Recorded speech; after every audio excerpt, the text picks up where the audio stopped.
हम जज हैं, जनेऊ होना चाहिए। हम जज मतलब जिसको जनेऊ है। हम जज, मेरा फुफेरा भाई जज, मेरा भांजा जज, मेरा भांजा का चचेरा भाई जज, उसका जो ससुर जज, उस ससुर का जो है फुफेरा भांजा जो होगा वो जज होगा, और फिर उसका जो समधी होगा उसका भतीजा जज होगा, और उस भतीजे का मौसेरा भाई जज होगा। इसी को शास्त्रों में कॉलेजियम सिस्टम कहा गया है।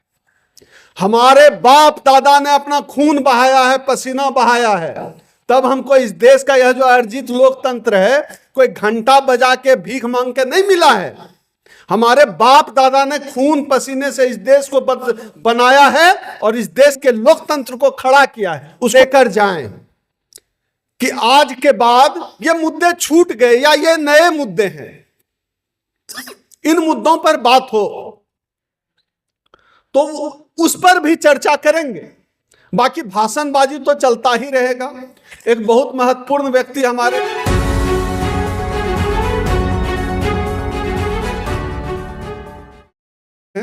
हमारे वक्ता प्रशांत भाई हों, जितेंद्र मीना भाई हों, भाटी साहब हों, अशोक भारती साहब हों, उनका भी मैं स्वागत करता हूं।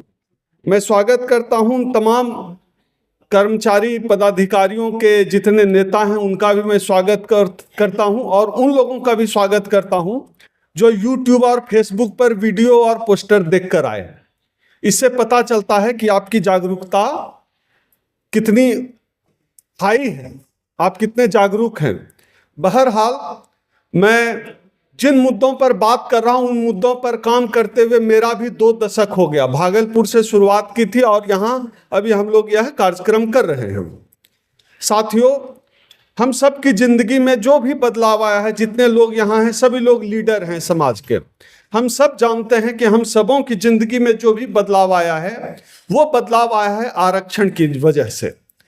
आप इस सरकार के तमाम कामों को देख लीजिए। ये सरकार जितने भी काम करिए, चाहे जो करे, विकास के नाम पर करे या विश्व गुरु बनाने के नाम पर करे या हिंदू राष्ट्र बनाने के नाम पर करे, इस सरकार का जितना भी एजेंडा है सारा एजेंडा इस देश के SC ST OBC के खिलाफ है। SC ST OBC को कमजोर करने का जो सबसे बड़ा उनके पास है कि कहां से कमजोर कर सकते हैं, जो नाजुक बिंदु है हम लोगों का, वो नाजुक बिंदु है आरक्षण। सबसे अधिक आरक्षण पर खतरा है। आरक्षण पर खतरा किस लिए है यह अलग से बताने की जरूरत नहीं है।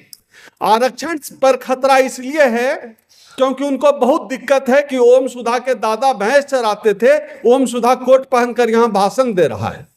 इस बात से दिक्कत है, आप समझिए। उसको दिक्कत इस बात से है कि आपके बाप दादा चमड़ा छीलते थे, जूता बनाते थे, आप यहां कोट पैंट पहन के कॉन्स्टिट्यूशन क्लब के AC हॉल में पैर पे पैर चढ़ाकर बैठे हुए। उसको इस बात से दिक्कत है। हम लोगों के 2 पीढ़ी पहले के लोग क्या करते थे? सब्जी उगाते थे, गाय चराते थे, मजदूरी करते थे। क्या करते थे? अपना तो खेत भी नहीं है, तो उनको दिक्कत इस बात से है। और यह जो मिडिल क्लास बना, जिससे हम लोगों के शरीर में आया कोट पैंट, थाली में चिकन चावल, कहां से आया? रिजर्वेशन की वजह से आया। यह अलग बात है कि हमारे समाज का एक हिस्सा शायद इस बात को ना माने, लेकिन वो जरूर इस बात को ठीक से जानते हैं जिनके सामने हम नंगे पांव चलते थे। उनको ठीक से पता है कि मूल कारण जो है आरक्षण है, जिसके वजह से जो आदमी सामने बोल नहीं पाता था पैर पे पैर चढ़ाकर बैठ रहा है। और उनको पता है, वो हजारों सालों से उन्होंने हमारे ऊपर शासन किया है, उनको पता है कहां चोट करनी है। तो आरक्षण सीधे कैसे खत्म करेंगे? आरक्षण सीधे खत्म कर देंगे तो आप 2 अप्रैल 2018 जैसा हो सकता आंदोलन खड़ा कर दें। उन्होंने कहा कि अब विकास करेंगे देश का। विकास कैसे होगा? निजीकरण करके। जिस एयरपोर्ट पे नौकरी लगती थी हमारे लोगों की, एयरपोर्ट बेच दो अडानी का। खोजते रहिए आरक्षण। BSNL, MTNL, तमाम जितने भी सरकारी और जो है जितने भी उपक्रम है जहां भी आरक्षण था सबको बेच दिया, लगभग सब खत्म। क्या करेंगे हम? प्राइवेट सेक्टर में तो आरक्षण है नहीं। जाहिर सी बात है इनके दिमाग में मनुस्मृति जो किताब है ना, जिसको अभी हम लोगों ने जलाया है 2 दिन पहले, वो किताब कागज पे नहीं चल रहा है इनके लिए, वो किताब इनके दिमाग में चलता है। इनके दिमाग में जब मनुस्मृति चल रही है, इसका मतलब है इनके दिमाग में साजिश है कि इनके गले में फिर से हरिया लटकाओ, कमर में झाड़ू टांगो। इसी की तैयारी है, इसी की तैयारी वो कर रहे हैं। और लगभग उस ढलान पे हम लोगों को पहुंचा दिया गया है, हम लोग देख नहीं पा रहे हैं। आप समझिए, एक दशक पहले, लगभग 11-12 साल पहले, एक ऑटो चालक, हमारे शक्ति भाई हैं ऑटो चलाते, किधर बैठे हैं? उधर बैठे हैं। ऑटो चालक भी अपने बेटे को डॉक्टर इंजीनियर बनाने का सपना देखता था। क्या आप संभव है?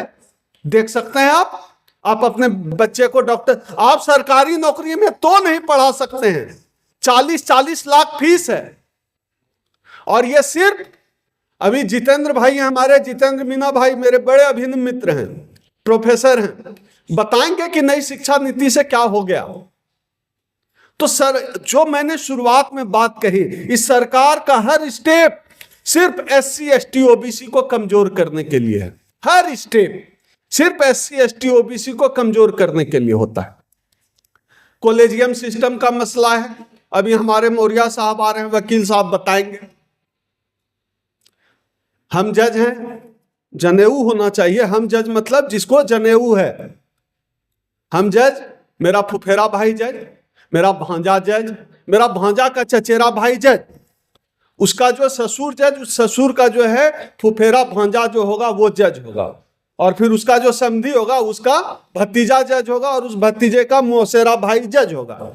इसी को शास्त्रों में कॉलेजियम सिस्टम कहा गया है।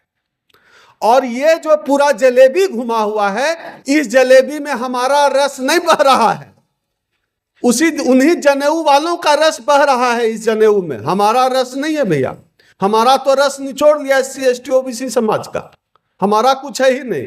यह है कॉलेजियम सिस्टम। सबसे दिलचस्प यह है, भाटी साहब आज के दौर के सबसे बड़े विद्वान हमारे बीच राजकुमार भाटी जी बैठे हुए हैं, बताएंगे कैसे जो है OBC गायब है जुडिशियरी से। चीफ जस्टिस ऑफ इंडिया प्रशांत भाई, शेड्यूल कास्ट तो बन जा रहा है, OBC नहीं है।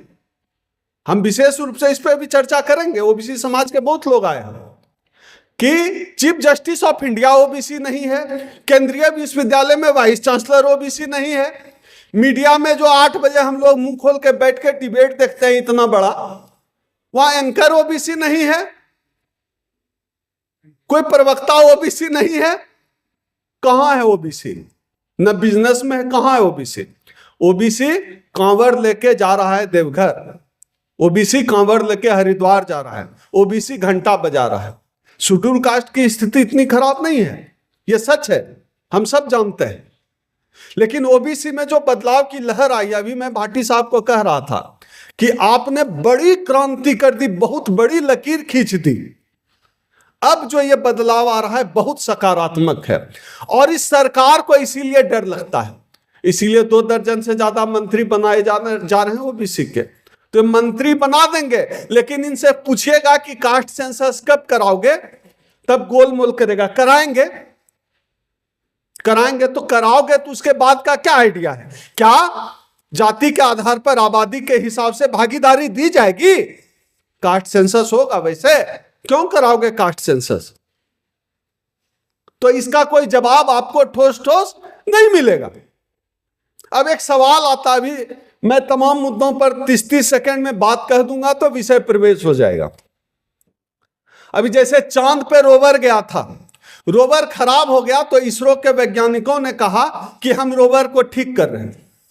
चांद पे रोवर खराब हुआ, इसरो यहां से रोवर को ठीक कर रहा है। अच्छा, बहुत बढ़िया, रोवर चांद पे है, यहां से ठीक हो रहा है, बस ईवीएम हैक नहीं हो सकता है।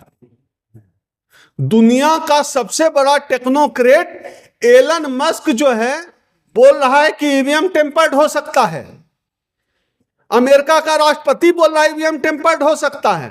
लेकिन हमारा जो चिंटू बैठा हुआ है झारखंड बिहार के किसी गांव में मोबाइल लेके, सब बना हुआ, हिंदू हृदय सम्राट बनाओ कर, अरे तो देश पीछे चला जाएगा, देश पीछे चला जाएगा, उसको खतरा दिख रहा है, देश पीछे चला जाएगा। ईवीएम तो बहुत जरूरी है, मॉडर्न हो रहे हैं हम लोग, अच्छा, हमारे लोकतंत्र का चीरहरण करके मॉडर्न कर रहे हो। तुम्हारा बाप दादा तो नाखून भी नहीं कटाया था। हमारे बाप दादा ने अपना खून बहाया है, पसीना बहाया है, तब हमको इस देश का यह जो अर्जित लोकतंत्र है कोई घंटा बजा के भीख मांग के नहीं मिला है। हमारे बाप दादा ने खून पसीने से इस देश को बनाया है और इस देश के लोकतंत्र को खड़ा किया है। उसको ऐसे थोड़े ही जाने देंगे।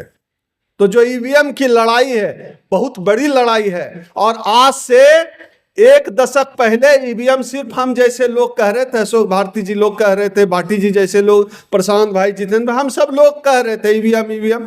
लेकिन देखिए यह लड़ाई रंग लाई और ईवीएम आज राजनीतिक मुद्दा है। ईवीएम का सवाल, देश भर में बढ़ रहे दलित उत्पीड़न का सवाल। कैसा देश है महाराज? आप रोज कहते हैं विश्व गुरु बन गए और आज भी आप आदिवासी के माथा पे मूत दे रहे हैं। आज भी कोई दलित मूछ नहीं रख सकता है। आज भी कोई ओबीसी जो है कथा नहीं कह सकता क्योंकि यादव है। यह कैसा देश है? यह कैसा विश्व गुरु बना रहे हैं? रोज पीट दे रहे हैं दलित को कहीं न कहीं। क्या हम इस देश के नागरिक नहीं हैं? क्या इस देश का दलित नागरिक नहीं है देश का? इन्होंने मुसलमानों से शुरू किया, फिर आ गए दलितों पे। पिछड़ों की आबादी ज्यादा है तो उनकी बारी देर से आएगी। लेकिन एक बात तो तय है, सबका नंबर आना है, सबकी बारी आएगी। बचेगा केवल त्रिवेदी, बाकी सबका नंबर आ जाएगा, सबकी बारी आ जाएगी। कोई नहीं बचने वाला है। तब तक इधर बैठ लीजिए। कोई नहीं बचने वाला है, सबका बारी आना है। कोई सोच रखा हो बच जाएगा तो नहीं बचेंगे। आप सरकारी नौकरी कर लिए ना, बच्चे के लिए सोच लीजिए। तो दलित उत्पीड़न का सवाल है, उस पर भी हम लोग चर्चा करेंगे। हमारे पास वक्ताओं की एक बड़ी सूची है और एक जो बड़ा मुद्दा है जिस पर मैं चर्चा करना चाह रहा था, अंकुश वाकरे साहब हमारे संचालक महोदय महाराष्ट्र से हैं। हमने उनसे कहा था कि पिछले, आप भारती जी मैं जो बात कह रहा हूं गौर करिएगा, पिछले 1.5 दशक में जो लोग सामाजिक आंदोलन से निकल कर आए, पिछले 1.5 दशक में तकरीबन या तो कहीं न कहीं फिट हो गए या कहीं न कहीं फिट होने के जुगाड़ में हैं, और जो फिट नहीं हो पाए वो लोग चुप हो गए, बैठ गए, डर गए, नौकरी के जुगाड़ में हैं या नौकरी कर रहे हैं। आज की तारीख से आप अगर एक लाइन खींचना शुरू करें, जैसे हमने ये मुद्दे रखे हैं, तो मैंने आप सबों को इसलिए भी बुलाया है कि जितने भी लोग बात रखें, एक हम लोग एजेंडा देकर जाएं कि आज के बाद ये मुद्दे छूट गए या ये नए मुद्दे हैं, इन मुद्दों पर बात हो तो उस पर भी चर्चा करेंगे। बाकी भाषणबाजी तो चलता ही रहेगा। एक बहुत महत्वपूर्ण व्यक्ति हमारे बीच आए, शंभू जी। इस देश में बहुजन पत्रकारिता की सबसे बड़ी लकीर खींचने वाले आदरणीय शंभू कुमार सिंह जी हमारे दौर के सबसे बड़े पत्रकार हैं, और मैं गर्व से आज घोषणा कर रहा हूं कि आज इस मंच से हमारे संयुक्त मोर्चा की तरफ से शंभू कुमार सिंह जी को मेरे पिताजी वासुकी पासवान जी के नाम पर प्रथम वासुकी पासवान स्मृति सम्मान पत्रकारिता के क्षेत्र में उल्लेखनीय योगदान के लिए दिया जाना है। सब लोग तालियों की गड़गड़ाहट से शंभू जी का स्वागत करिए। वो कार्यक्रम के बीच में हम लोग कर लेंगे। मुझे लगता है ये जो मुद्दे हम ही बोलते रह गए तो वक्ता लोग जो जिनको बुलाया है उनकी शिकायत रह जाएगी और इनकी शिकायत रह जाएगी जो सुनने आए हैं। अंकुश भाई किधर हैं? इसी के साथ मैं एक बार फिर आप तमाम साथियों का स्वागत करते हुए एक बार आपसे आग्रह करूंगा, हमारे जितने वक्ता हैं उनके लिए जोरदार ताली हो जाए। हम लोग